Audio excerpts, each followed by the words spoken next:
अस्सलाम वालेकुम, मेरा नाम है मोहम्मद अवैस और आज की इस वीडियो में हम इस रिमोट का रिव्यू करेंगे। ये रिमोट है ओरिएंट डेल्टा सीरीज़, जो नॉन इन्वर्टर सीरीज़ है इनकी 1.5 टन वाली, उस एसी का ये रिमोट है। तो आज हम इस रिमोट के सारे फीचर्स को हम देखेंगे। मैंने अपनी एक पिछली वीडियो के अंदर Orient Ultron DC inverter AC 1 ton वाला उस रिमोट को भी रिव्यू किया था। जिस किसी ने वो वीडियो नहीं देखी, मैं उसका लिंक ऊपर शेयर कर रहा हूँ, वो वहाँ पर जाकर आप देख सकते हैं। तो चलें आएँ इस रिमोट का हम रिव्यू स्टार्ट करते हैं। अगर हम कंपैरिज़न करते हैं अपने इन्वर्टर एसी वाले रिमोट का, तो इसमें ख़ासे ज़्यादा फ़ीचर्स इसके अंदर दिए गए हैं। ये जो रिमोट है ये वाईफ़ाई के बग़ैर एसी का रिमोट है ये वाला, और इसके अंदर मैक्सिमम फ़ीचर्स के बारे में आपको ऑलरेडी आइडिया होगा, लेकिन हम थोड़ा-सा इसको हम रिव्यू कर लेते हैं। अच्छा, हम इसके देख लेते हैं सेल कौन से डलते हैं। सेल इसके अंदर मैंने ऑलरेडी कवर उतारा हुआ था। इसके अंदर सेल वही नॉर्मल मार्केट में हर जगह पे अवेलेबल हैं, ये वाले इसके अंदर सेल डलते हैं। ट्रिपल ए साइज़ जो है इसमें 2 सेल डलते हैं। क्वालिटी वाइज़ ये रिमोट काफ़ी अच्छा है, और क्वालिटी वाइज़ खैर ये वाला रिमोट भी काफ़ी अच्छा था। हम स्टार्ट करते हैं। इसका सबसे पहला जो है यहाँ पर हमारे पास ये है इसका ऑन ऑफ बटन। ऑब्वियसली यहाँ पर लिखा हुआ है, बड़ा इजीली पता चल रहा है इसका। यहाँ से ऑन ऑफ होता है। अब हम इसके आए थे मोड के ऊपर। ये मोड अभी आप देख रहे होंगे, यहाँ पे ये ऑटो मोड है। अच्छा, इसको हम स्टार्ट करने से पहले जो अच्छी चीज़ है वो ये है कि इस एसी के अंदर इन्होंने ये ऑरेंज कलर की स्क्रीन के अंदर लाइट दी हुई है, जो कि मुझे इस रिमोट के अंदर काफ़ी ज़्यादा मिसिंग जो है ना, ये फ़ीचर है ये वाला। इसके अंदर अंधेरे में काफ़ी इशू आता है, क्योंकि आपको रात के अंधेरे में अगर कमरे की लाइट्स ऑफ हैं तो ये रिमोट के ऊपर आपको कुछ नज़र नहीं आता। इन्होंने ये बहुत बड़ा फ्लॉ मेरे हिसाब से इन्होंने छोड़ा है इसके अंदर इनको एक लाइट दे देनी चाहिए थी। बहरहाल ये कंपैरिजन वीडियो नहीं है, हमने इस रिमोट को ही स्पेसिफिकली कवर करना है बेसिकली। तो चलें स्टार्ट करते हैं। ये मोड जो है ये इसके अंदर सेलेक्ट हुआ हुआ है ऑटो मोड। ऑटो मोड के अंदर हम जो है एसी को ऑटो मोड जब हम सेलेक्ट करते हैं तो इसके अंदर ये जो फ़ैन की स्पीड है ये भी ऑटो पे चली जाती है, और आपका एसी भी अपने आप को ख़ुद ब खुद एडजस्ट करता है। अच्छा, इसके अंदर जो मेन अच्छी चीज़ है वो ये है कि इन्वर्टर एसी के अंदर ग़ालिबन 24 या 26 डिग्री सी ऑटो मोड के ऊपर सेलेक्ट होता है, आप उसको कम ज़्यादा नहीं कर सकते। लेकिन इस वाले के अंदर अगर आप ऑटो मोड सेलेक्ट भी करते हैं तो आप देखेंगे 17 तक मिनिमम जाता है, और ऊपर हम जहाँ तक लेकर जाना चाहें इसको हम लेकर जा सकते हैं। 30 इसकी लास्ट लिमिट है। तो ऑटो के अंदर होता ये है कि फ़ैन की स्पीड ऑटोमेटिकली अपनी एडजस्ट करता है। बाकी कंप्रेसर की जो परफॉर्मेंस है वो भी ऑटो मोड के अंदर आप इसके अंदर जब आप इसको दे देते हैं तो ये ख़ुद ब खुद अपने आप को एडजस्ट करता है। अगर आप ऑटो मोड पे सेलेक्ट करके इस एसी को अगर आप जो है 26 के ऊपर या 27 पे चलाते हैं तो काफ़ी हद तक बिजली की बचत हो जाती है। सेकंड इसके अंदर आ जाता है ये कूल मोड। ये कूल मोड के अंदर कंप्रेसर ऑन हो जाता है, और आपका जो एक नॉर्मल एसी जैसा कूलिंग करता है, अगर आप इस सेट पॉइंट को नीचे ले जाते हैं तो कूलिंग बढ़ जाएगी, मतलब कंप्रेसर ज़्यादा देर तक वर्किंग करेगा और कमरे का टेम्परेचर 20 डिग्री सी तक मेंटेन करने की कोशिश करेगा। सेम इसी तरह आप नीचे आते हैं तो ड्राई मोड है। ये बेसिकली ह्यूमिडिटी वाले दिनों के अंदर ज़्यादा इफ़ेक्टिव होता है, जिन दिनों में हब्स ज़्यादा हो जाता है, और आप अगर ड्राई मोड सेलेक्ट करते हैं तो ये बेसिकली इसका क्या करेगा कि आपके कमरे से जो मॉइस्चर है उसको रिमूव करेगा और बाहर ड्रेन पाइप से निकाल देगा। और सेम इसी तरह ये नीचे हीट मोड आ जाता है। तो ये मैं आपको बताता चलूँ कि इसके अंदर हीटर नहीं है, लेकिन चूँकि ये ओरिएंट यूनिवर्सल रिमोट्स मैन्युफैक्चर करता है, एक ही रिमोट 4-4 5-5 मुख्तलिफ मॉडल्स के ऊपर चल जाता है, तो ये इन्होंने इसके अंदर हीटर का ऑप्शन दिया है, लेकिन एक्चुअल में ये डेल्टा सीरीज़ के अंदर हीटर नहीं है। डेल्टा सीरीज़ के अंदर जो इन्वर्टर सीरीज़ है उसमें हीटर यकीनन होगा, तो इसको तो कोई फ़ायदा नहीं है यहाँ पे रिव्यू करने का। सेम इसी तरह ये फ़ैन आ जाता है। फ़ैन के अंदर सिंपल ब्लोअर चलेगा एसी का, इसके अलावा और कोई चीज़ नहीं चलती। सेम इसी तरह ये फ़ैन की स्पीड को रिप्रेजेंट करता है। ये जो एरो का निशान ये आपको नज़र आ रहा है यहाँ पे, ये मिनिमम स्पीड है, ये मीडियम है, ये फ़ास्ट है, और सेम इस तरह ये ऑटो सेलेक्ट हो जाता है।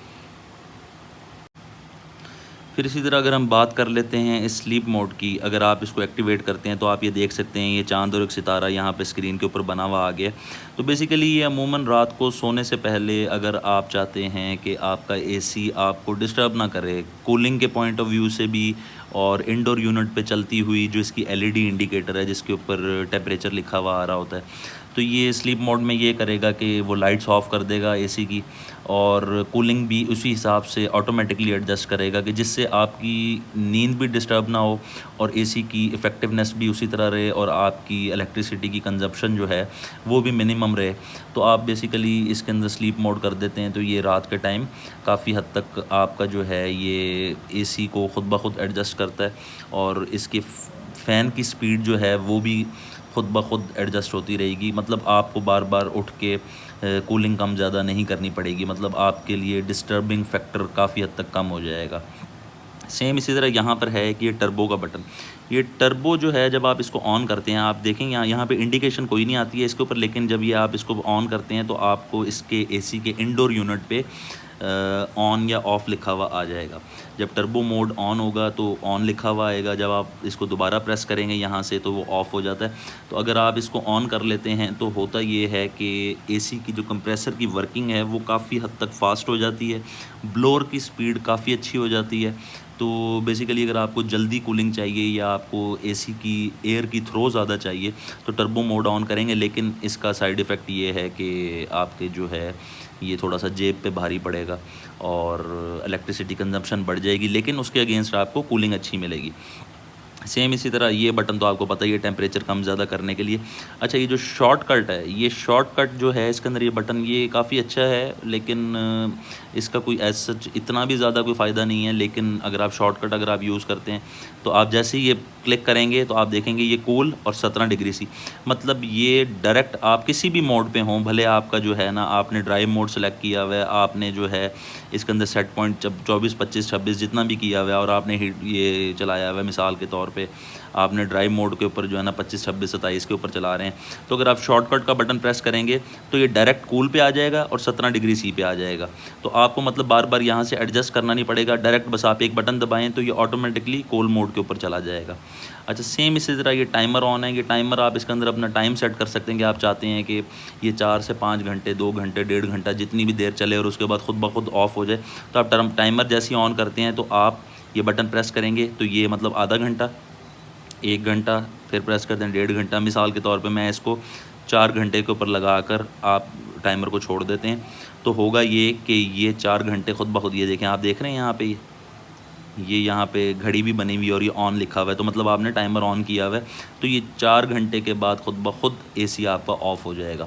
तो ये बिजली के बिल को कंट्रोल करने के लिए काफ़ी हद तक अच्छा है। रात को सोने से पहले आप इसके ऊपर मिसाल के तौर पे आप कहते हैं कि मैंने रात 10 बजे से लेके सुबह फजर तक 5 बजे तक 6 बजे तक जो है ये एसी चलता रहे, तो आप इसके अंदर 5-6 घंटे का टाइमर सेट कर दें तो ये ख़ुद ब खुद अपने टाइम पर एसी को बंद करवा देगा। अच्छा, सेम इसी तरह यहाँ पर अगर आप इसको ऑफ़ यहाँ से करते हैं तो इसके अंदर जो है ना ये ऑफ़ हो जाएगा। आप इसको इस तरीके से यहाँ पे आगे आप सेलेक्ट करते हैं और ये 24 घंटे और ये माइनस, और या आप जैसे ये वाला ऑफ़ ऑन ऑफ़ का बटन दबाएंगे तो ऊपर से टाइमर ऑफ़ हो जाएगा। अच्छा, सेम इस तरह ये है स्विंग। अगर आप स्विंग का बटन दबाते हैं ये वाला तो क्या होगा कि इसके जो फ्लैपर हैं वो स्विंग करना शुरू कर देंगे, ठीक है। इसको दोबारा दबाएंगे तो वो ऑफ़ हो जाएगा।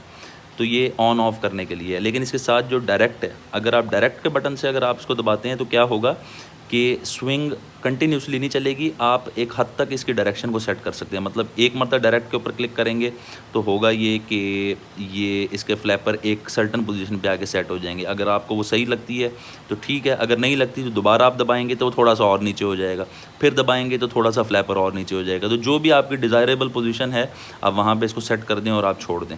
सेम इसी तरह ये एलईडी का फ़ीचर है। एलईडी आप इसका अगर ऑन ऑफ़ करते हैं तो आपके एसी के इंडोर यूनिट की जो एलईडी लाइट है जिसके ऊपर इंडिकेशन आ रही होती है तो वो आप इससे ऑन या ऑफ़ कर सकते हैं। मैं उम्मीद करता हूं कि आज की ये वीडियो आपको पसंद आई होगी। अगर आप मेरे चैनल पर नए हैं तो मेरे चैनल को सब्सक्राइब कर लें और बेल आइकॉन को प्रेस कर दें ताकि आइंदा भी अपलोड होने वाली तमाम वीडियोज़ के नोटिफिकेशन आप तक मिलते रहें। नेक्स्ट वीडियो तक के लिए अपना ख्याल रखिएगा। अल्लाह हाफ़िज़।